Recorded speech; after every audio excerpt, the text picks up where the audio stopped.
Okay, good afternoon, everyone. My name is Justin Moore. Thank you for joining me. I'm the Director of Business Development at Datavan Systems, the creator of our Codex platform. We're located on the East Coast of Canada, and we're excited to be growing partnerships throughout the country. We currently work with libraries and museums and heritage societies and universities. And now is a great opportunity to continue that growth and share with you all what it is that Codex is all about and how the software platform works. But before that, I wanted to get into a little background, very short, of course. Codex is a software platform that has been developed, as I said, by Datavan Systems. Now, Datavan has been in business for 20 years, providing First Nations communities actually with a custom student data management system. Our close relationship with these communities inspired many conversations, and those conversations were around culture and language, and more importantly, conversations around their challenge to preserve their language and culture. Now, we wanted to help, and we knew we could. What came from this desire to help was a platform called Cultural Codex. Now, this solution was a collaborative digital storytelling environment, more focused on the individual community member and acted as a collaborative space where stories and archives could be shared for greater knowledge. Once developed, though, we recognized quickly that the challenge of preservation and cultural access went well beyond our community partners. Reconfigured then to address this, Cultural Codex turned into what we now call Codex. It is now a robust digital environment for organizations and institutions to use as their own digital hub, a supportive arm to their current website, more commonly described by me as an online archive and virtual museum. Now, thank you for that little opening. I want to explore this further, and that's why we're all here. So I'm going to stop this video, and let's jump out of here. Now, this is the main page of our demo Codex environment. Codex has been designed so anyone from ages 6 to 75 years old can create beautiful exhibits. This being the main page, where it says city museums and archives, it could say, anything, Canadian National Museum Digital Archives. It could say XYZ Gallery and more. It's really up to the institution. This is your page to play with.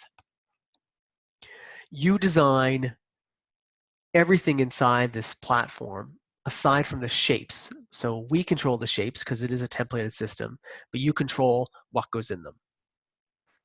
You get to set up your Codex so that it looks like it is a part of your existing web environment. While the interface will look a little different from your website because of the templated system, you can keep the colors and the verbiage and the graphics in line with your current branding. And the URL up top here will also be in line with your current website.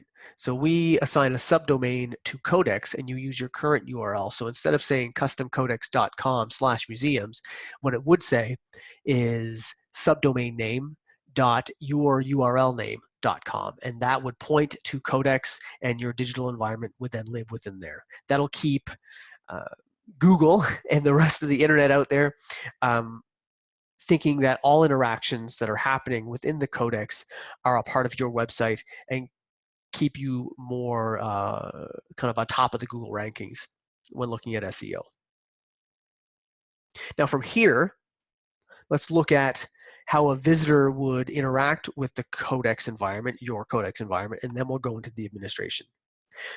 What we wanted to present to the visitors was something sleek, something easy to use, something very visually pleasing. The way we have it designed, or I've designed it, is to have your main page and then to give your audience an opportunity to filter their interests. So as a museum or an archive or an art gallery, you will have categories to your holdings, to your collections. Here you see museum exhibits, visitor experience, video, audio, and events and programs. So as a visitor, I'm interested in museum exhibits, right? So I can click on museum exhibits and drill down further. Before I do that, I do want to mention that all exhibits, all galleries created inside of your Codex environment do live on the main page. You have control, and I'll show you how to manage the way they show up. I want to show you that they all are on this page. And what we're essentially doing with creating these subcategories is filtering it so your audience can narrow their viewing. So first we'll click on museum exhibits. Now we're entering into the museum exhibits category where you have two more subcategories, permanent exhibits and past exhibits. You also see that the galleries have changed here because it's been filtered and narrowed. So let's click on permanent exhibits to drill down a little bit further. Again, you see more subcategories. Should I want to filter further? I'm not going to because we'll just keep going down and down, but it does give you a good understanding of how this codex has been designed and how you can design your own. The flexibility is completely yours. So let's look at some exhibits to show you how those represent. First thing we're going to look at is this minors exhibit. You can see authors down here who authored the exhibit. When I click on minors, you can see it in a minimized form or an expanded form. We're going to keep it minimized for this viewing. Okay. So now what we're seeing is a photo archive. In each of these photos, you have a caption added, so you can see a little bit more about the image. All images as well can be zoomed in on. So this is a great one here. We can zoom in on that one because it's small. Well, that's not a great resolution. So one thing that needs to be mentioned is when you're building your exhibits, the quality of your image is what's going to dictate how well you can zoom in. We have no limitations to our zoom. So I can right now zoom in on this image as much as I want, but you can obviously see the quality is not high. So let's zoom out and we'll see if we can find in this exhibit an image that may be of higher quality so you can zoom in more. Maybe we'll look at these minors here.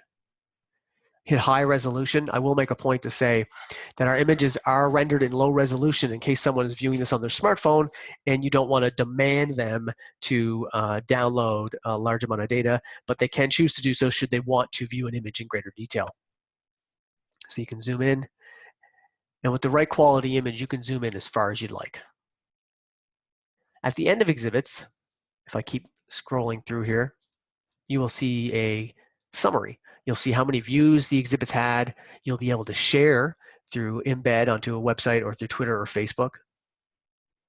And you'll also be able to see, again, where the exhibit originated and the authors of the exhibit. And if there were comments on here, you would see those comments. The comments can only be made by administrators or folks with usernames and passwords. So let's close out of this one. And then we're going to go into household appliances. Now, we have 5 different templates that you can work from. And I'm trying to show you a few different templates that we have and how they lay out. This is the full column template. Again, you see different authors here. You can link to those authors as well and go to their profiles, which we will show you a little later. Our exhibits are meant to be multimedia. So the first one I showed you was all images. Well, in this one, you're going to see a mixture of image, text, as you see here, and video. So an image of an iron, right? And again, all of our exhibits allow you to zoom in on that image and zoom out. We'll scroll down. Now this one here is a really big, high quality image, and you can see that it takes up a lot of my page. Well, if I was a visitor and I was curious about this more so, I can click on it. That's going to center the image. And now, again, with the zooming, because this is such a high quality image, that visitor can get up real close. Now, something I'll show you a little later in our administration side when I'm creating is we're building a partnership with a company called Sketchfab. I'm not sure if you've heard of them, but they do 3D modeling. And this is one of those items that would be fantastic in a 3D model. And folks listening, is something you should look into. So, and I'll show you again how it looks when we're in Codex. Scroll down, now you also see video. So with video, you can embed YouTube, you can embed Vimeo, and you can upload actual video files. All of that is stored within your digital collections inside of Codex. Scrolling down to the end, again, another summary. You see the author, T. Monroe, curator of communication, household life, mammals, so on and so forth. So each person inside of your organization can have a profile, curators, staff, and they can be part of the curation process. They can be listed as authors, of course, if they've created, or they don't have to be. That's going to be an institutional decision. Let's back out of this one. I expanded this one here, so I'm going to close this one out. And let's take a look at vintage tools. And this will be the last one we look at here. This is our masonry template. I'm going to expand again. And when you expand, you see there's a URL here. This is associated with this exhibit only. So that can be shareable now. It's essentially its own web page. Kay Sullivan authored this one. This is laid out in kind of a mosaic style. It's not great for chronological exhibits, but it is great to display media types in random order, but visually appealing, of course. These are a bunch of different tools. Now, I bring up this one honestly because I really love the picture of this hammer. I find it's high quality and gives you an opportunity to really zoom in and see the type of image that really makes a high impact. Looks like it's leaping right out of the screen at you.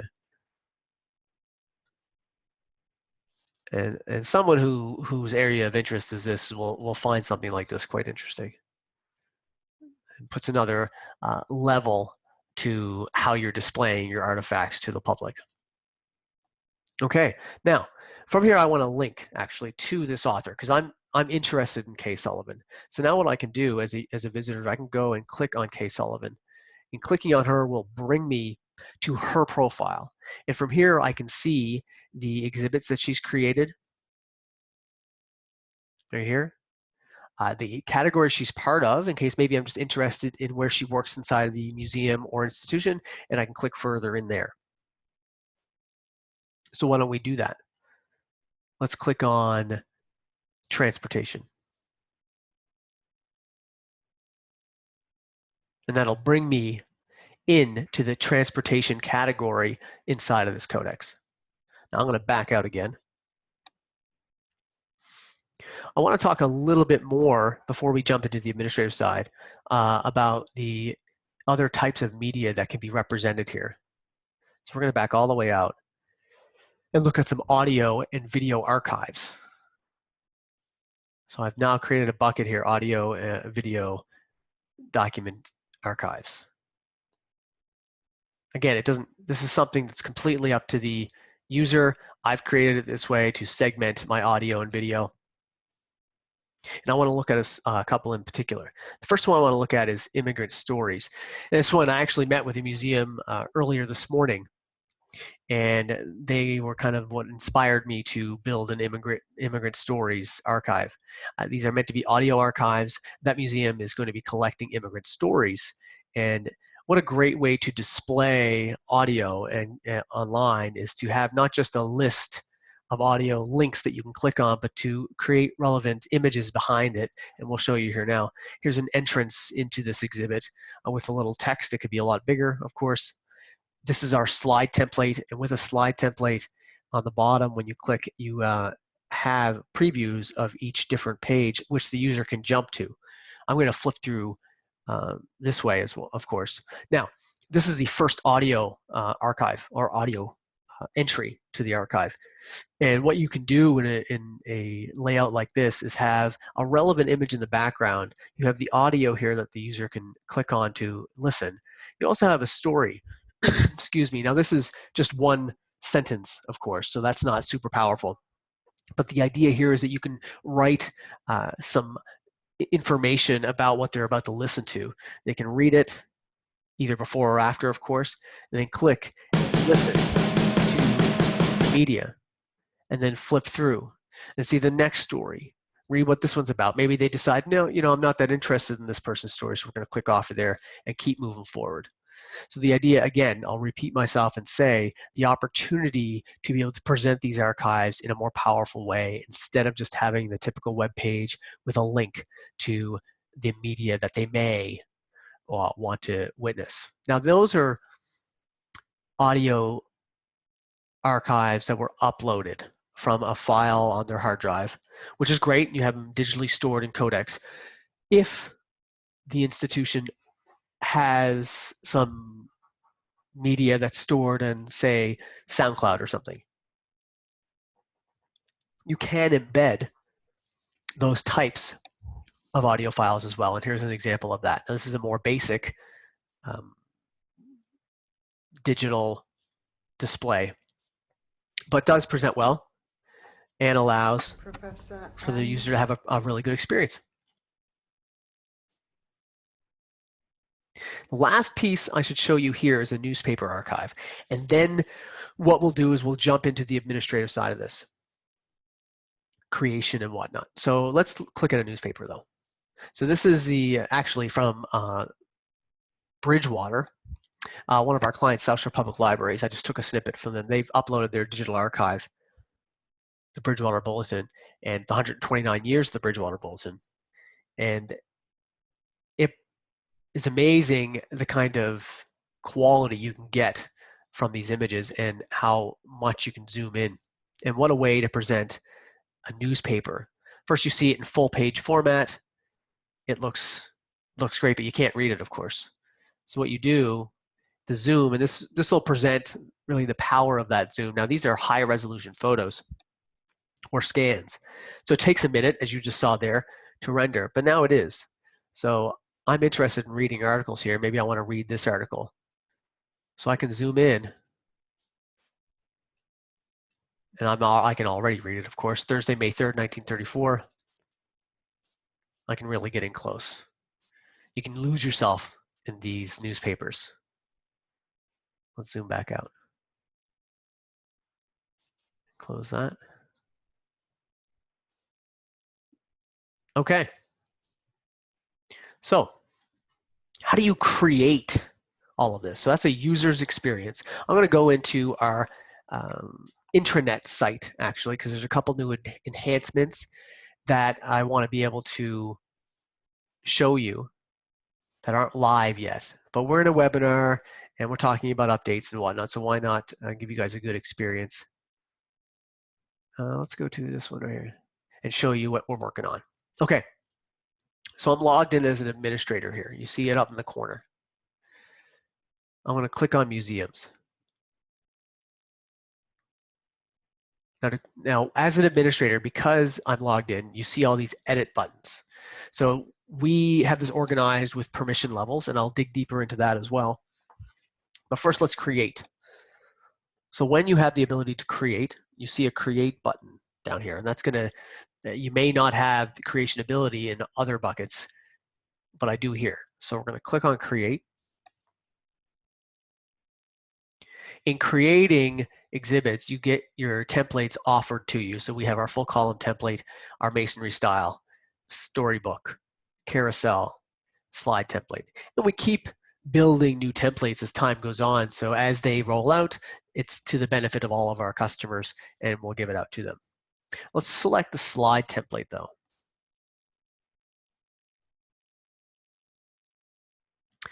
Now, when you first open up a exhibit that you're going to create, you can go to settings, and when you're in settings, you have the opportunity now to disclose whether this is going to be public or private.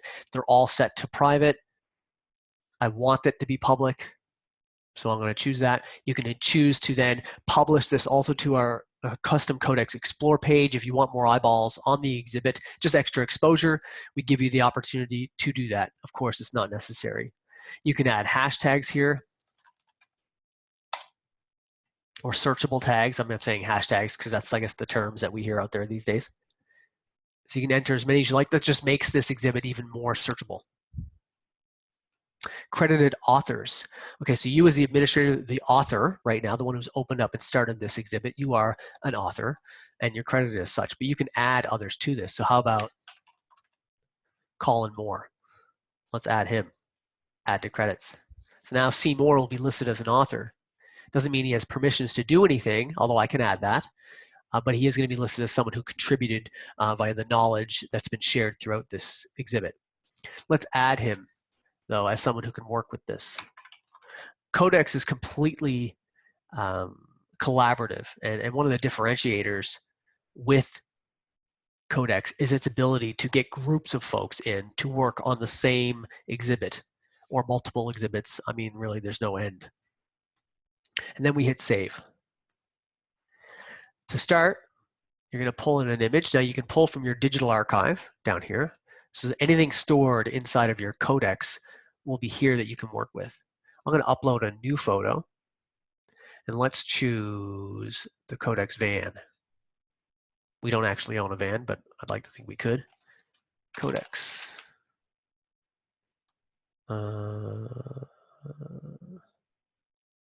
There. And then we hit save. And then with this template, you hit add new. It's really this simple. And then we can choose text. Okay, so this is where I enter my text. Now I'm going to choose from a Word file. So you can cut and paste. Or you can straight text. Let's just cut and paste to make this easier. And then with this template, I can actually add a background image. So I'm going to choose that pencil there. Choose the text color is going to be white. I'm going to add a background image. Hit upload. I'm going to choose this eagle here. I think that's an eagle. It is uploading the background image, which sometimes can take a minute. Again, it's the quality of the image that sometimes makes this load a little late. So there you go. We move on to the next page. So that was text that I chose. Now let's choose image. All right. And with images, you can add a caption.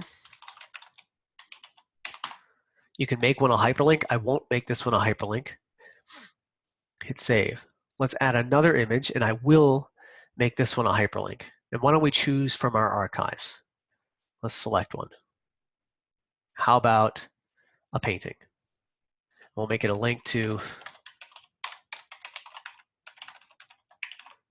customcodex.com. Now that one's a link. How about adding some media? We'll add some video. You can choose video from your archives right here. You can add a caption. Hit save. We can add another one, and here we can actually use an embed as well. So I'll take an embed link. Now I'm going to go to my Word document again, so I don't go to YouTube right here on the screen, and take a YouTube embed, which you all know how to do that. And add the embed code. So there's the embedded video. Let's take it one step further, and you can add audio. And it's going to give you, again, it gives you the audio right in front of you. And even when you go to the upload new audio, it's only going to allow you to upload from your files the audio. All right, hit upload. You can add a cover image to your audio. Let's not choose a big face. Let's choose that guy. Hit save. Uploading. There you are with your audio. And finally, I'm going to introduce something we're working on, and that's Sketchfab. And we're also going to be embedding, someone just chimed in. Perfect. Okay. We're also going to be embedding Twitter and Facebook and Instagram, but we're working on that. Let's play with this a little bit here. So here's the embed button. Now with Sketchfab, if you don't know much about it, they're a 3D modeling website, and there's someone you need to have an account with, but you can still, I want to show you how it works. Encourage, I think with cultural institutions, they are at low or no cost. I can't remember exactly, you'd have to research this. We're going to know more as we go forward. And as soon as this model loads up here, it's really fascinating what they've done. And what a great way to identify, or not even identify, sorry, but just display your artifacts in a way that your visitors can move the item around. It takes a little minute to load for these guys because it's a very large file. So let's,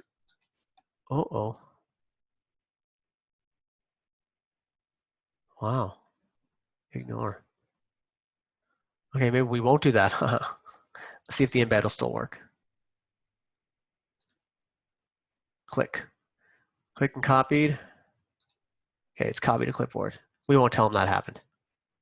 We'll go back to our exhibit, click paste, save, and there is Sketchfab. Wow, that took a bit. Sorry about that. Now with that done, we're going to hit publish because I have the permissions to publish exhibits. If I did not have permissions to publish, but just to create, it would say ready to publish. And when I click that, it would then go to an administrator for editing or for just approving whatever the process internally would be. Now that that's created, let's X out. And you can see, as I scroll down, you're going to see, oh, I had created one before in my last webinar, but here's the one we just created, June 13th. You have your authors listed here. Let's click on that. I'm going to expand this for our viewing pleasure.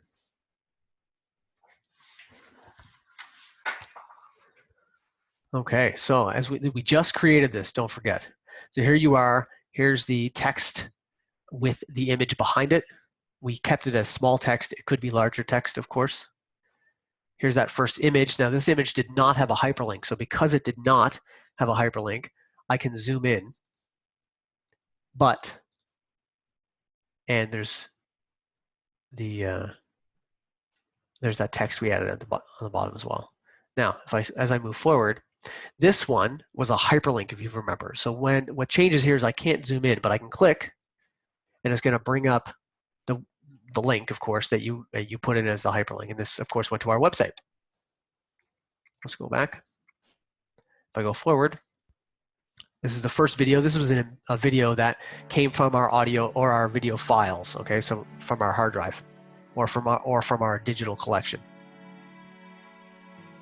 That plays well. The next page was one from YouTube. The difference being, of course, nothing except for that it's YouTube. Looks just like the other one did. So we pause that. This is the audio. So we added here, remember we added an audio clip and we put a picture behind that to make it look that much nicer. Now this is Sketchfab. You click play on Sketchfab and let it load the 3D model. And again, this is outside of Codex, so the 3D model takes a minute to load, and you'll see why in a second.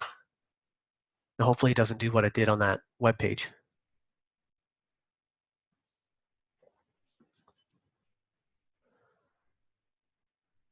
We see the bar up top here. As soon as this finishes, folks, we're going to jump into the administrative side so you can see how all this is set up from the page and the subcategories and whatnot. So this is a Spinosaurus. And you see here, I can zoom in and out. Oh, it did the same thing. I wonder why. Ignore. Okay, well, let's bounce off of that. Wow, embarrassing. So with that said, again, that wasn't Codex. That was the other website, and things happen sometimes. So we'll just move on forward into the administrative side of this. I am logged in as the administrator, as I did mention, and let's go into the Codex administration. When you go to Codex administration, it's the start of how all of this is going to be designed.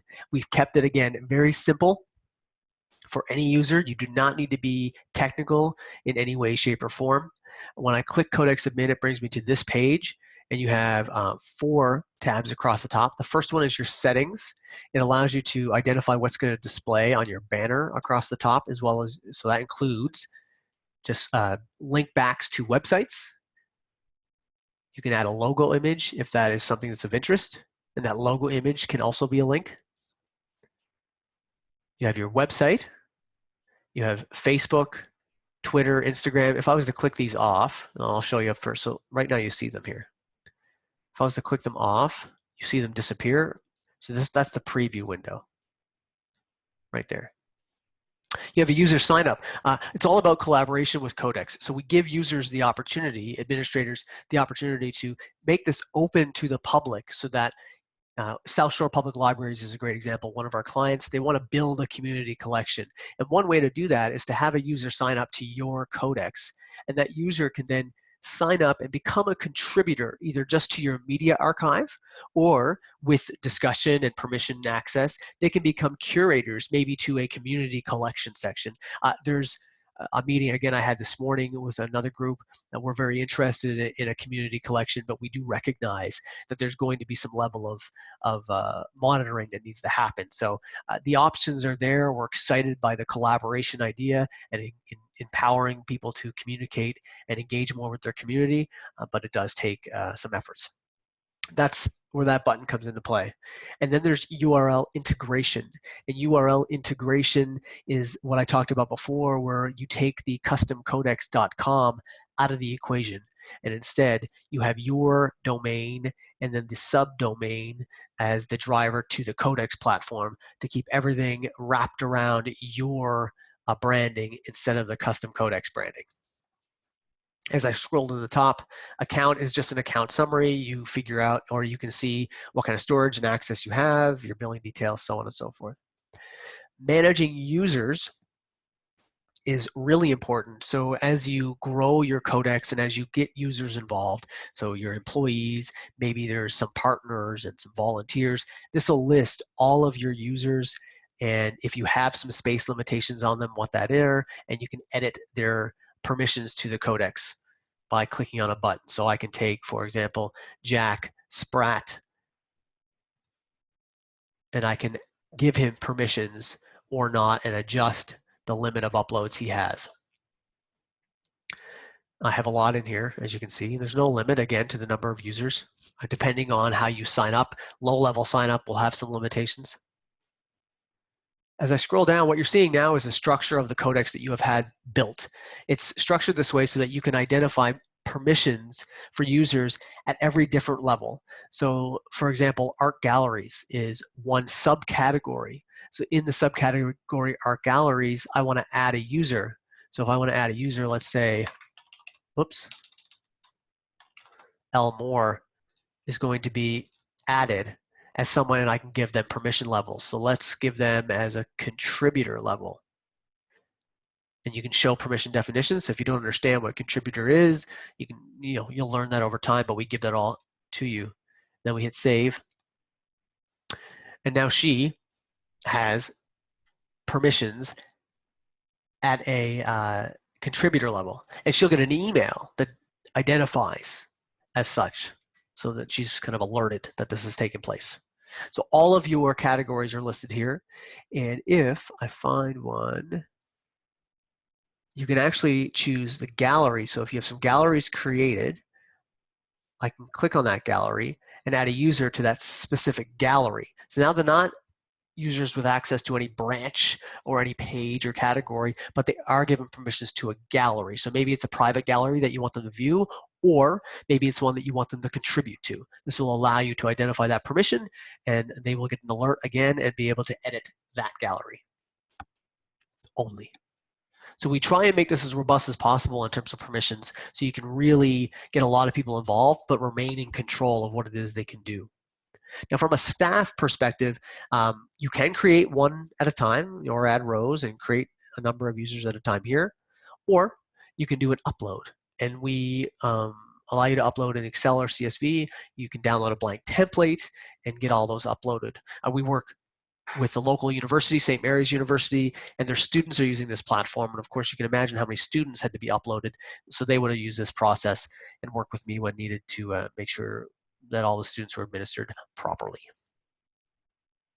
So that's users. I'll scroll back to the top. If we go into usage, Usage is going to show you a couple things. First, it's going to give you a synopsis of what you've used so far, your total storage, what you've used of that storage, the number of branches, galleries, and users created. And then it'll list all of your all of your branches or your categories. So this is the first one. If I click, these are the subcategories to this main branch. Under museums, which we did work in, I can click and there are 4 sub-branches to this one. So you can see as it goes down. And this, as an administrator, you can now in here manage this these branches without having to jump around. Now I'm actually going to go to Heritage Trust here and hit Manage. So now I'm inside of the Heritage Trust branch, and I want to manage this branch. I want to change it entirely. So I can change the image here, and if I hit Upload New, we've been through this, it just looks like when you're creating a gallery, actually. We're going to choose this fantastic image and hit Save. So you got your new image. Let's call it Weather Art.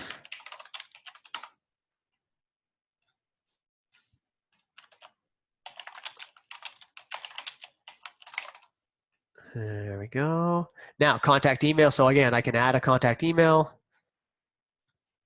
Facebook, and you can so on and so forth. I hit Save. Now my branch has been updated. If I close that, it's going to bring me into back into the codex. Now, if I want to see what we've done, if I click out, go back to the public page, you will see I'm back into I'm in the weather codex now, which was Heritage Trust. And on the top page, there's Weather Art. I can also, from here, click the settings wheel. And this is just like we were just in through Codex Admin, you can start to manage the page. So I can manage branches from here. And where there's that Weather Art. I can create one. So if we want to create one from scratch, you got to enter a URL for that branch. You don't need an associated email, but you obviously can. Upload an image. Hit create. And now I've created an entirely new branch. It's that simple to start building your subcategories so you can filter for your visitors. So this is a new branch. I can build sub branches inside of here. Maybe it's art. Who knows what it is? You can start creating. And the last piece that I want to show all of you is the media. So let's go back to City Museums. And as a visitor,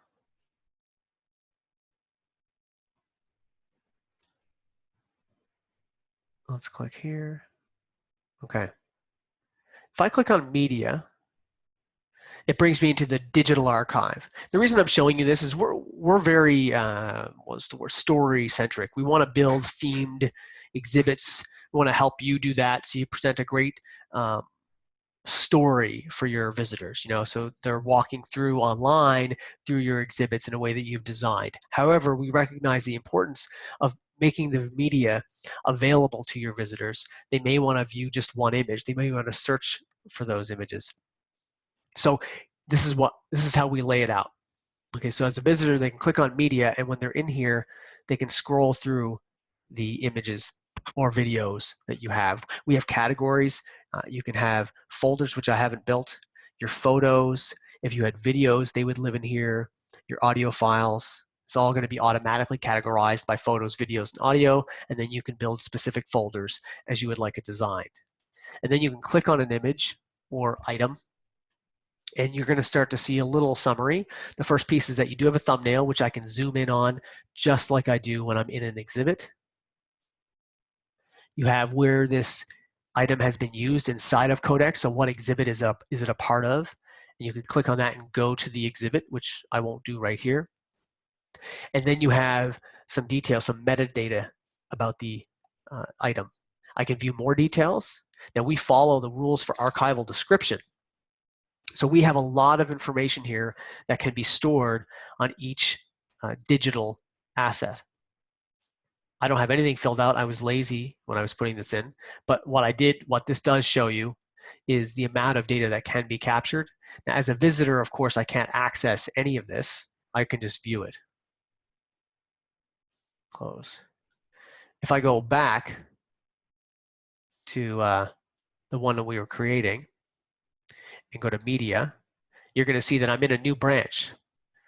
So again, this is the one that we were in and we were the administrator. There's a new branch without any media added to it. So you can add media by uploading files. Okay, so I can choose to upload an image.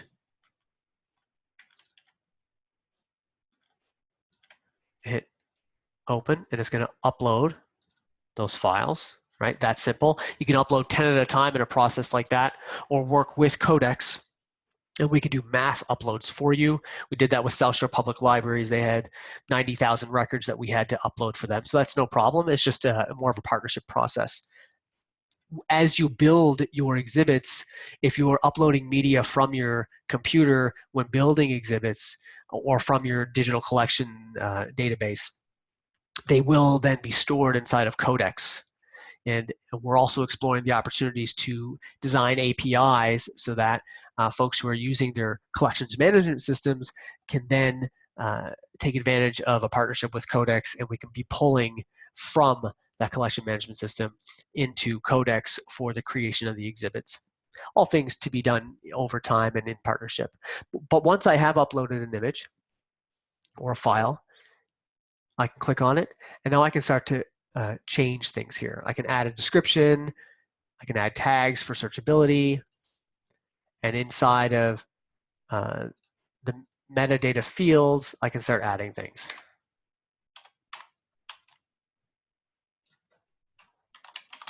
So on and so forth. We don't need to go through all that.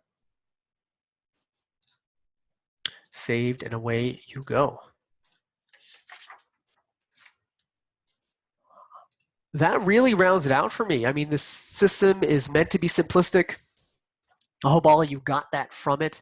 It's meant to present beautifully, but not present problems from an administrative perspective. We want you to have a lot of folks inside of your organization who can take part in the curation and the continuous action that's going to be going on inside of your Codex, inside of your digital environment, to help improve on both cultural access and overall community engagement.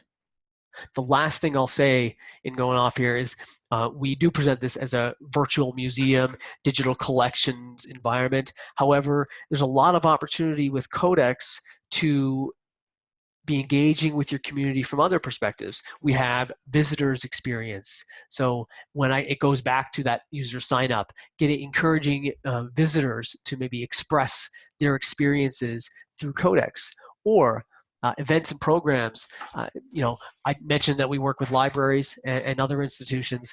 There's a lot of programs and events that go on both in your institutions and theirs, and users can find information on when these events are taking place, but there's not always a lot of information about what took place, the successes that happened, the excitement from the visitors, and so on and so forth. It's an opportunity to create other digital aspects to your organization that people can enjoy and make them feel even more connected with your institution, and hopefully inspire them to come and visit more often, so that you have a growing in-person presence through your inspirational online presence. I think I'll end it there. Thanks, everyone. I'm going to send an email to the attendees with some contact information in case you want to reach out to us and explore this deeper and at a more personal level regarding your institution. Have a great day.